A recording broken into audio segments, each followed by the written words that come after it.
99% amongst critics. We've already talked about how the projections of this movie are sitting anywhere between $40 to $50 million domestically right now, and that is currently in a worse position than both the Marvels and the Flash started their opening box office weekend. Ooh, that's bad. And we talked about how even Variety came out here to just ultimately destroy and mug this movie in the ways we've never seen before. And again, they don't really have anybody to blame but themselves. I mean, for crying out loud, this is again from the red carpet. Discussion online about Tara's queerness in the comments. Was that something that you explored when you were preparing for the role? It wasn't, but in honor of Pride Month, as I'm getting all these questions. Everybody saw the writing on the wall. Nobody was interested in this movie. It was always going to be a bad idea. But there was one guy out there dedicated enough to hope and pray and beg for the love of God to get people to go see it. Piss off Pedro. I am looking forward to it, and I hope it does well. Please go out and support it. Please go out and support it. Go out and support your boy, okay? You go out and watch the movie, you're supporting what what your boy likes and making me happy, okay? Oh, wait, you serious? Let me laugh even harder. I don't really want to make you happy right now, buddy, because quite frankly, everybody saw what was about to happen from a mile away. This was always going to be a bad idea. And yes, our good friend Pissed Off Pedro here had a monumental crash out, the likes of which we haven't seen in quite some time. I mean, for crying out loud, this started all the way back on the 21st on Father's Day, where he just goes out there and starts showing extremely fatherless behavior. This is the most important stuff to this group of guys, coming from the man that literally begged his audience to go out there and see this movie. Please go out and support it. Go out and support your boy, okay? You go out and watch the movie, you're supporting what what your boy likes and making me happy, okay? What Millie says on passing to a gay interviewer on Pride Month, it really pisses them off. Gets them to vote with their wallets, not an actually important shit to vote against like war, high food, or gas prices, the looting and enshittification of our countries by the ultra-wealthy, blah-de-blah-de-blah-de-blah-de-blah. And again, this is coming from a man that at one point in time was all out there for the audience, always fighting against that corporate commando, trying to be there for the little guy, the actual people out there that go out and actually spend their hard-earned money on this stuff. But to Joe, he wants to go out there and suckle at the teat of big old daddy DC. I am shocked. Shocked. Well, not that shocked. We saw him crash out like never before on Az after Az made a video about him. Started losing even more of his mind when people started posting memes about him. This dude had the crash out of a decade that rivaled anything that could have been around him before. We're so fucking boring! But the funniest part about all of this, Joe just the other day started bawling his eyes out that Gary of Nerd Erotic went out there and talked very candidly about him in a way that really just infuriated Joe. Angry Joe got angry. I mean, it's in his time. It's in the name. I don't know if I can even go over all these tweets. I don't even know if I can find all these tweets. I don't know if I think you heard about it enough on Real BBC, didn't you? I don't want to give you too many reruns. He seems to do this once in a while, and he seems to he's always usually going after Jeremy. This time he went after Discord. But defending Supergirl is like an odd choice anyway, because that movie was it was always going to suck. With Joe responding to this with LOL, my tweet triggered Nerd Erotic so much he had to make a video too. Yet not once does he address my point. Instead he strawmans that Hollywood is bad, low-hanging fruit, and I'm just defending DC and Supergirl. Brother, what? Stop lying about me to your audience, Gary. How about you speak to me directly instead of taking cheap shots on your daily political news channel? Oh, because it will ruin your narrative. All we need now is the critical drinker make a video too.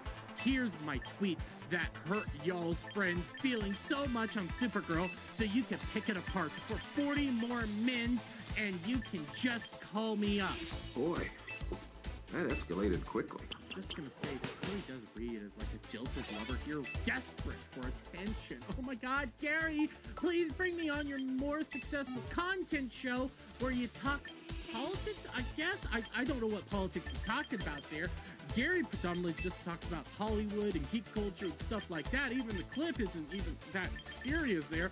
Gary's talking, you know, like how Gary normally does in situations like this. Crying out loud, aggravated Armando was out here even crashing out on that Star Wars girl. Even Sloth knows you point to the Superman symbol. You don't push your boobies together. It's gay. Hey, thanks for your gay advice, that Star Wars girl. My boobs are fine. Thank you for noticing. I'd say thanks to the views too, but let's be honest, you're mostly a pick-me girl. The traffic is coming from the boys. Keep it up, y'all. See, this is what people are talking about when they're talking about you crashing out. It's comments like this where you're just losing your mind at a woman laughing about you. Hun, I'm married with a baby. Funny how you male feminists' first play is to degrade women when we don't do what you want. Very stunning and brave of you, winky face. Oh, what the heck? I'll laugh anyway. Dude, you walked into that one. Come on, buddy. Come on, Enraged Enrique, you really walked into this one. I mean, you literally called her a pick-me and started attacking her based off of her looks. Like, dude, I've never seen male feminist energy like this before. And again, all this crash out culminated in the funniest outcome, our review of DCU's second major film, Supergirl. How is the actual film? Does it adapt its comic source material well? Worth seeing in theaters? Should we support our super cousin? Unfortunately, it's a flawed mess. Our review, an angry rant. I think this thumbnail practically says it all, dude. Oh no, what happened? Hey, how did this video actually start even? Why did you do that? The whole point of this! Did you miss the whole fucking point? I'm getting into my hate. I think infuriated Ignacio over here really didn't like the movie. I mean, he would also have his spoiler video right over here saying, Angry Joe, Other Joe, and Alex discuss all the spoilers, stupidest moments, and plot holes in DCU's Supergirl. Angry Joe flies into an angry rant over the ending, and if it bombs, will we see Lobo in the future? Is the DCU over and done? I think it's pretty clear from everything we're seeing that he crashed out for no reason. He ultimately agreed with just about everybody out there on how bad this movie was going to be. And it really does beg the question, were you a bigot the entire time, Joe? I mean, you were calling us all a bunch of hateful, war-supporting Nazi individuals over here. I mean, we could just go all the way back over here to this. Like, what were you saying that we supported and everything? We supported war, high food, gas prices, the looting and inshitification of our countries. This is stuff you were saying that we liked and supported because we were joking and making fun of Millie Alcock and what she said on the red carpet. Does that mean now you support this? You support war and shitification and all that nonsense? Are you a super chud now? Is that where we're at? Is that what's going on here? I think so. I think this is Joe fully coming to grips with the fact that he is a chud. That's right, guys. He is a monumental chud. And we got some reactions here. We got it from Epic Mike. Who could have seen that coming? We have it from Steph. I guess it wasn't worth the 3-day crash out, LMAO. And Demion, be angry Joe. Hate anyone who hates Supergirl, watches it, agrees with him. What was the goal here, Joe? Really wasn't a goal other than becoming a monumental lolcow. Oh my god, this has been funny. Hey, my personal favorite is our good buddy Jeremy here just showing Gary smiling and having a good old time. Yeah, this is my favorite. It wouldn't just end there because then we could come over here to this because Joe really, really, really hates the fact that he is trending and getting dunked on so hard. Since we are trending X News, our response to Nerd Roddick, Critical Drinker, and all their multiple lackeys on X over the film Supergirl. Again, none of this would be happening if you're not the one that crashed out on Disc Brew to begin with. That's what triggered this inevitable decline, but okay, yes, blame it on Nerdrotic and Drinker. Well, that was dumb. To all of Nerdrotic's fandom menace brigading here, we predicted Supergirl would have problems before it debuted. We predicted it would likely fail at the box office multiple times in our trailer reactions. Go out and see Supergirl said at the end of one video in which we said all those things beforehand because we wanted to see a Lobo film. I also said go out and see Superman 2025, a film so many of you hated with a passion. Y'all thought it was woke trash. I never actually heard anybody say that Superman was woke trash. They just said it was a bad movie, so that's already a lie. LOL. I also said go out and support Black Adam, another bad film, because I wanted Henry to get another shot he deserved. Hey guys, Editing Dermy here. I'm just now realizing what he just said there, and that's a full-on admission that he tells his audience to go watch Sloth, fully knowing that it's Sloth and fully knowing that it's a bad movie, but he wants you to watch it no matter what because of his own personal interests and takes. So he's purposely telling you guys to watch bad content, fully accepting that it is bad content. Yeah, that makes perfect sense. Yeah, continuing the video, my audience has the context of what go out and support a film means. They know our review is always on the way with our brutally honest opinion. You don't. Do you not suppose that Gary, Az, Disparu, Drinker are giving their honest opinions? Of course you don't. But again, this is coming from a guy who went out there and changed his Superman review scoring 3 times, from a 6 to a 7 to an 8. I'm not even making that up. That's actually something that happened there. I haven't seen Gary change his opinion on Superman. I haven't seen Mahler, or Drinker, Az, or Disparu, any of these people change their opinions on Superman. They didn't like it and they were honest about it. You, however, constantly change your opinions on just about anything. And again, this is coming from a man that at one point in time fought for the little guy. But, I mean, go support DC no matter what, right? Unlike you Richters, we don't decide a film is worthless or a failure based on LGBT interviews before we see it. Nobody did that. They knew that it was going to be bad even before all those. We judge in our final review. We don't care if an actress says she could go both ways, which is why I tweeted at your master that the shit doesn't matter. Then why are you doing this now? I mean, and they got butthurt to send you here about it. Nobody sent you over here. You just did this yourself. It's not even in the film. I was right. The LGBT interview hate, the mocking of Millie's appearance by online weirdos on X. Fuck all that. Millie was right there too. Why do female lead hero films trigger Christian avatar dads on X to post disgusting shit, which these guys encourage about her appearance while they teach their daughters to do the opposite? It's weird shit. None of that actually happened. We were just making jokes, dude. I don't know what's going on here. Yes, the film wasn't as good as we wanted. That's right. It doesn't justify any of the pieces of shit behavior for those who have your attention. Why are there so many caveman thumbnails for Nerdrotic and his ilk on Millie when she's the least of the film problems? Well, one, she's the star, and two, she does kind of look like Shaka. We know why, and I'm so effing glad we didn't turn out like that, and that we don't care to appeal to the lowest common denominator with that shit. We were raised different. If you still don't like me calling out bullshit from your idols, tough. Cry here for us more. It helps engagement. Just when I think you've said the stupidest thing ever, you keep talking. Again, dude, you began all this. You went after Disparu for literally nothing. Lost your shit, and when people talked about it, you kept doubling, tripling down. When anybody brought it up, you would lose your proverbial mind, dude. And now we're here, where you just agreed with everything we've said this entire time. Whether it be the fact that the film was gonna flop, which everybody knew was coming from a mile away, whether it was the fact that it wasn't gonna be a good movie that everybody could see coming from a mile away, everything was bad about this. But for some reason, you had to go out there and white knight it like never before. So many retards. And you know what's the worst thing? That they're confident retards. Bro, at the end of the day, the only person that actually made all this stuff a major deal was you. Nobody else cared. They were ready to go see it, and they knew what it was gonna be. And if they liked the film, they would have said they would have liked the film, just like they did with Masters of the Universe, and just like a lot of people said when it came to Toy Story 5, they went in wanting something good, and it came out being something they didn't like. But you, on the other hand, will never get away from the fact that you changed the score on Superman 3 times, 4 times, something like that.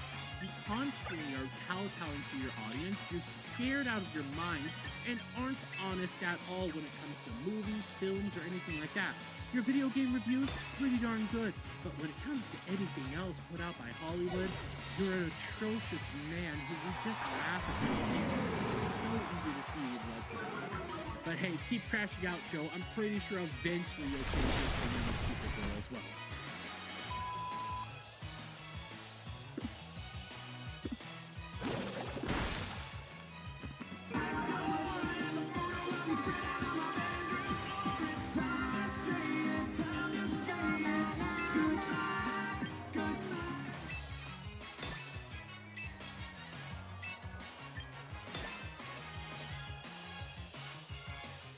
Supergirl has now officially been released in theaters, and with that, it is time for us to go into full spoilers on the movie, diving into its best moments, its worst moments, how we feel it lays the ground for the DCU, Easter eggs, references, no post-credit scenes this time around, although I think the post-credit scene is the final scene of the movie, but we'll get into all that. I don't just want this to be about my opinion, I need to know from you guys. That Rotten Tomatoes score hit like a truck.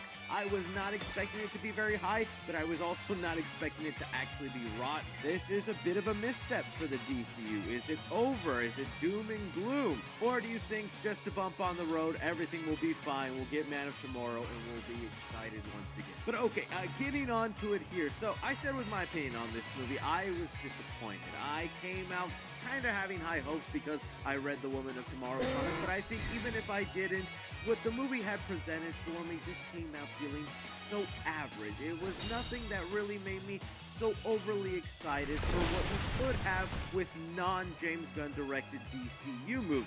It felt very paint by the numbers, generic, and although I really like Millie Alcock as Supergirl and I'm still down to see her portrayal in Man of Tomorrow and wherever else she pops up next, I don't think this means it's game over for DCU. Hit that reset button, fire gun. No, Marvel has made worse than Supergirl, and they've chucked along just fine. In fact, a lot of people right now are saying, well, The Incredible Hulk came out after Iron Man, and that wasn't that great. First off, watch your mouth, because The Incredible Hulk is that great. But true, I mean, the early hitters of the MCU weren't game changer after game changer. In fact, they got soft reviews, like The Incredible Hulk wasn't all that loved. Iron Man 2 was famously panned by the critics, but they kept moving forward, and they found their ground. To me, it's when we have 3 stinkers or 3 mediocre films back to back where it's like, that's kind of it. Okay, maybe it is time to reassess things. We got Clayface coming up. That could be something special in the universe, and I really do feel Man of Tomorrow even more now. If there's any benefit to Supergirl being kind of is it just continues to light that fire under James Gunn's booty. Same fire he had when he was fired from Disney and had to make the Suicide Squad, and that was one of his best films. He's got something to prove now, so James Gunn is adding extra sauce now to Man of Tomorrow. But with my issues on this one, so let's start off with, I think one of the weirdest choices is how they choose to structure the movie and play out events. I really don't want to be a broken horse here with talking about just how much more I prefer the Woman of Tomorrow comic as opposed to what the movie gave us, but I think there are crucial elements within that are changed in this movie that feel kind of odd, and I don't understand why, because it only made for a weaker story, and in fact thematically didn't make sense for what you were trying to do with Supergirl. And so in the beginning of the movie, we get the introduction of what sets everything going, is the death of Ruthie's family and Krem being set up as our villain. Already a huge change. In the comic, it was really only the father of Ruthie that gets killed. The mother gets left alive, and Ruthie uses the sword that Krem used to kill her dad and vow revenge, and goes looking for someone to help her coming across Supergirl. You can see the elements that are still there, but this change is bigger than you think, in my opinion. For one, I just didn't like the way the scene played out. It did not feel as impactful or emotional. Having just the brother jump out to try and scare his sister because he had headphones on and didn't know a big murderer was about to walk into the house. Don't you think your parents would have been like, hey, we're about to have company over? Stay in your room if you know what's good for you. I'll take away the PlayStation 3000. Space.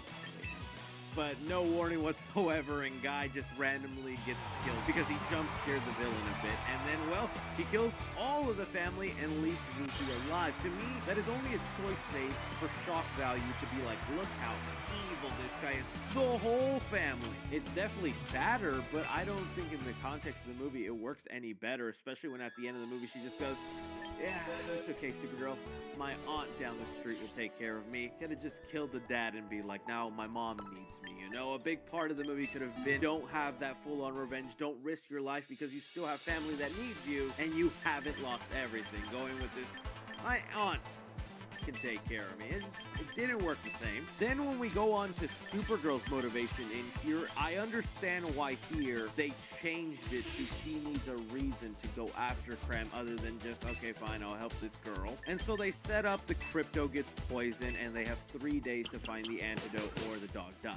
Honestly, totally fine, and it works, and it doesn't need to be as long as in the comics. In the comic, it spans over several weeks, I think even months. For movie purposes, they don't want to do that, so the 3-day rule is a good enough setup, but my problem was, why did they choose to have Crypto get poisoned and hurt so early in the film before they showcase to us the backstory and the importance Crypto has on Kara's life? That is the strange choice in the movie, is the way it was edited up and the scenes they chose to reveal. I love all the backstory and scenes to Krypton. To me, that was the highlight of the movie. Really great stuff, and I also like that they showcase to us, hey, not every Kryptonian is evil or has bad judgment like Kal-El's parents, where they even doubled down. I knew that was going to be controversial, and I'm already seeing some of the discourse online, because if you guys remember, there's still a lot of Superman fans pretty upset that James Gunn made the choice that his parents, his biological parents from Krypton, Jor-El, is not the best guy because he sent little Kal-El to Earth to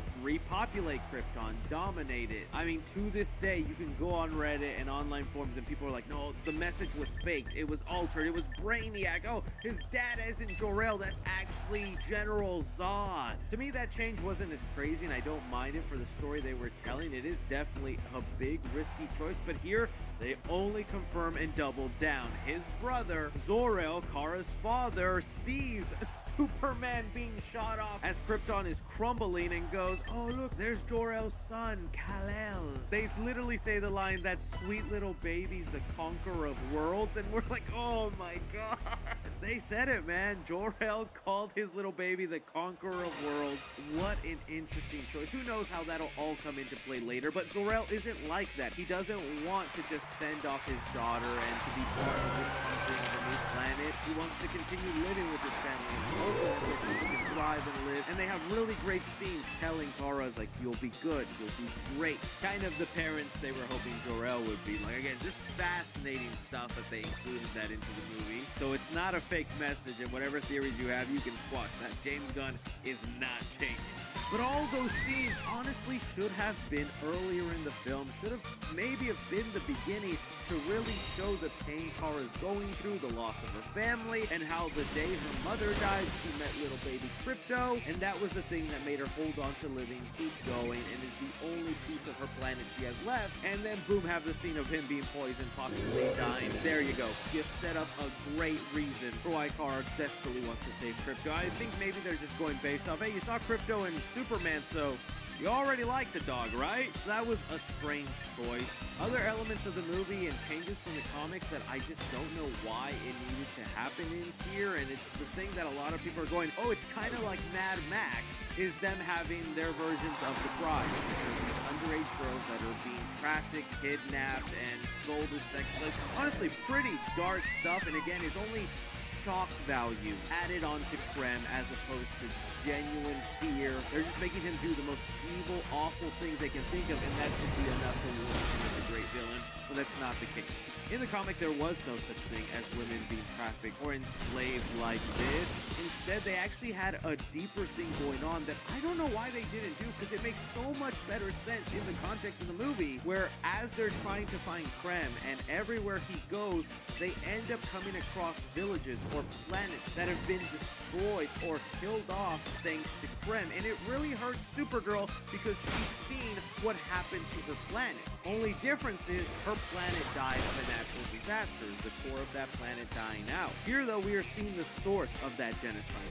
Krem. He is doing what happened to her people, and it motivates Kara even more to find this guy and kill him, because it really reminds her of what happened to her planet. I don't get why we have to change that to girls who are being enslaved. Like, again, awful, terrible, don't like it. But that awful thing doesn't justify, oh, this is a good villain then. And it really just led people to call this movie a Mad Max-like film, when I'm like, okay, just because they had fights like Mad Max and the villains look like futuristic Mad Max characters, it's just adding to this mishmash of the movie feels so unoriginal and ununique, which is another issue I had. Craig Gillespie is a good director. I love I, Tonya. I thought his Cruella movie was fantastic. But here, it really felt like he was just trying to make a James Gunn movie because he was hired by James Gunn, so he took a lot from Guardians of the Galaxy and other things he's seen, but he never had a clear, distinct vision for how this should look. And I do think maybe just change the director, who did have maybe their own visual eye, a unique visual look into this, and the movie would be so much better for it. Because a lot of the aliens didn't even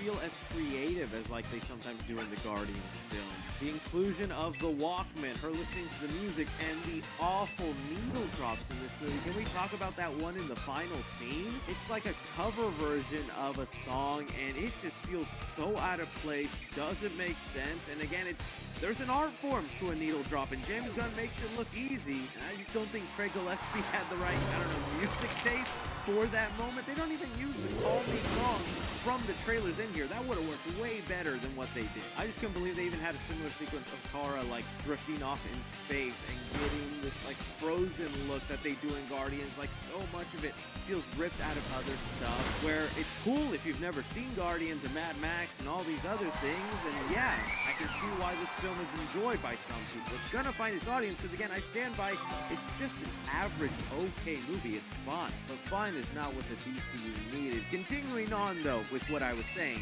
another issue this movie has, I think, is the arc that they do for Supergirl. This is something where, like, on paper, I get kind of what they were going for, and it does kind of work, but then also not really. A big part of the movie is she helps Ruthie try to catch Krem just to stop him, right? Because he's an evil dude. But the whole time, Supergirl is like, okay, we'll stop him, but you're not gonna kill him, Ruthie. You don't want that revenge. You don't want that to taint your soul. You're a broken person like me, and broken people like us, we don't like the world all that much. She talks about how different she is compared to her cousin, Superman. But okay, I don't get now why that line is part of her, where she's like, Clark sees the good in everybody, I see the truth. Nothing in Kara's backstory gives us a reason for why she doesn't like people, why she has this wall built up and hates everyone else and is isolated. I totally get feeling sad that your planet and all your people are dying, you're one of the last you're being. Good point, but the stuff you're trying to pass on wisdom to Ruthie doesn't make sense, because when we get those flashback shots to Krypton, nothing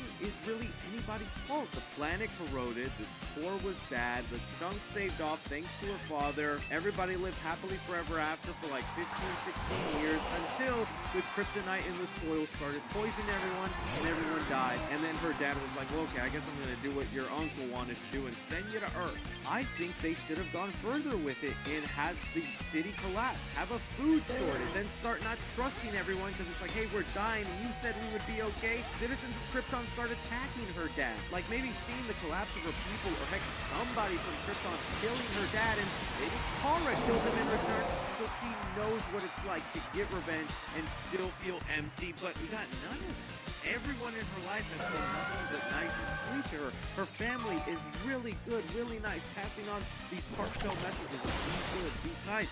She meets her cousin, last of her kind. He's nothing, but hey, how are you doing? I'm gonna show you around. I love you. She's like, I'll take care of you. And yet, she she hates people.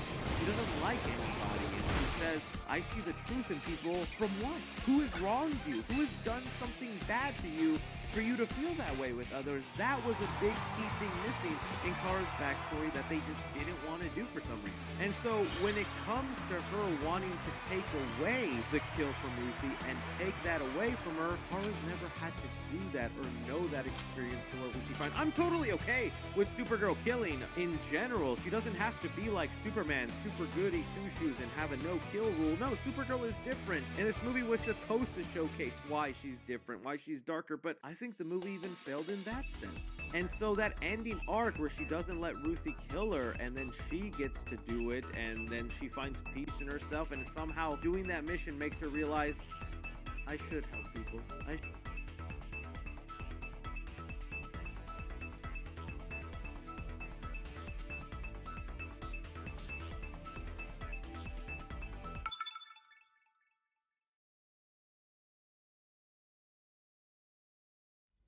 You know, it was like based on the Arkhamverse, he killed Batman, and then they revealed it. Actually, he's still alive, but by that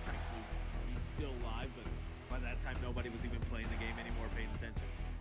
So definitely want to see that. Then we have the Crypto show, which I think this is the show James Gunn had been talking about for so long. It's just Crypto Adventures. Okay, that's fine. I liked the original Crypto animated show when I was a kid. I thought that was a fun watch with him and Ace the Bad Hound. So I was like, okay. And yeah, those are what they have. So I think most people are going to be drawn to Absolute Batman for good reason. It's the most set in terms of what we can get and how that could possibly look. Don't sleep on this Joker show. I'm actually very interested to see how this goes. So you guys let me know what you're most excited for, how you think this could work its way out. I'd love to hear it all. All right, let's move on to Ghostbusters. Also announcements about the Ghostbusters show on Netflix. Now, this is the official logo. I think we've had this for a while now. Pretty cool logo. Now, man, Ghostbusters. It's a franchise I love and I go up to, but I feel like it's definitely one of those accidental breaks. Because if you go back to that original Ghostbuster movie, it really just was a comedy. No different than the time. At the time, I know it's not on the same level of humor, okay? Just stay with me, but at the time, it's the world's version of the Super Bad, the Step Brothers. Just a breakout hit. They just also happened to create some dope lore, awesome so marketable with everything, and now that part of the franchise overtook. It was just a simple comedy amongst buddies who happened to fight ghosts, right? And ever since then, it's never reached to that magic. We've seen it time and time again from reboots, legacy sequels, video games. I think if you ask a Ghostbuster fan, they will tell you the most definitive Ghostbuster 3 is that Ghostbuster game that came out like whenever that came out. But they just kept going. They were open, you know, with so many movies that they came out with recently, Afterlife and Frozen Empire would be the ones, but they kind of just came and went. They had no impact. They were very average. Netflix now is trying to aim for the younger crowd. If they don't get their attention now, Ghostbusters is going to not have a generation that grew up on it. And this could work. I mean, this is the platform. Ghostbusters show that kids actually want to watch. And maybe don't watch this. But maybe they'll drag their kids to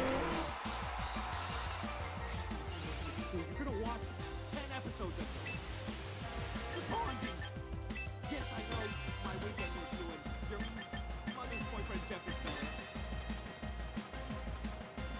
This expired until Blu-ray sale.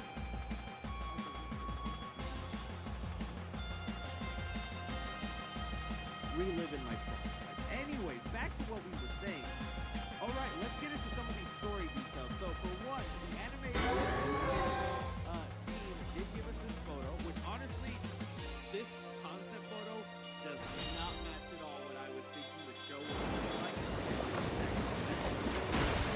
Because it very much felt like Sony wanted to play into what made them very popular in the animated character of the K-pop is this Spider-Verse type of style. This does not give off anything of what the logo. If anything, this looks like probably what so if you grew up on this, but everything is a bad thing. It's also supposed